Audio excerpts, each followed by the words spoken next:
بسم اللہ الرحمن الرحیم۔ السلام علیکم ناظرین۔ ایک دفعہ کا ذکر ہے کہ ایک بار کچھ یہودی عورتوں نے حضور صلی اللہ علیہ وآلہ وسلم کے پاس آ کر کہا کہ ہم آپ کی بیٹی فاطمہ رضی اللہ تعالیٰ عنہا کو ہمارے یہاں شادی میں دعوت دینے کے لیے آئے ہیں۔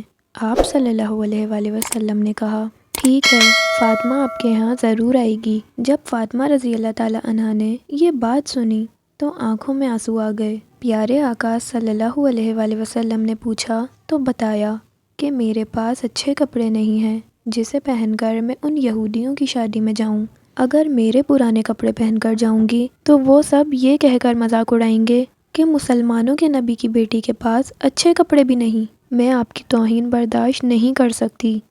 اتنے میں حضرت جبرائیل علیہ السلام جنتی لباس کا ایک جوڑا لے کر آئے اور فرمایا یا رسول اللہ صلی اللہ علیہ وآلہ وسلم، یہ کپڑے آپ فاطمہ رضی اللہ تعالیٰ عنہ کو دیجیے، اسے پہن کر وہ ان یہودیوں کی دعوت میں جائیں۔ جب سیدہ فاطمہ رضی اللہ تعالیٰ عنہ وہ کپڑے پہن کر یہودیوں کے یہاں پہنچی تو ان عورتوں نے اس نورانی لباس کو دیکھ کر حیران ہو کر پوچھا اے فاطمہ، یہ کپڑے تمہیں کس نے دیے؟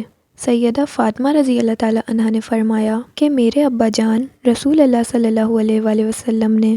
ان عورتوں نے پوچھا ان کو کس نے دیے؟ تو فاطمہ رضی اللہ تعالیٰ عنہ نے فرمایا اللہ تعالیٰ کے حکم سے جبرائیل علیہ السلام نے جنت سے لے کے دیے۔ یہ سن کر وہ سب عورتیں فوراً کلمہ پڑھ کر مسلمان ہو گئیں۔ حضور صلی اللہ علیہ وآلہ وسلم نے فرمایا مجھے اپنے اہل بیت میں سے سب سے پیاری فاطمہ ہیں۔ آپ کے بارے میں حضور صلی اللہ علیہ وآلہ وسلم نے فرمایا ہے میری بیٹی فاطمہ انسانی حور ہے، اللہ تعالیٰ نے اسے حیض و نفاس سے پاک رکھا ہے۔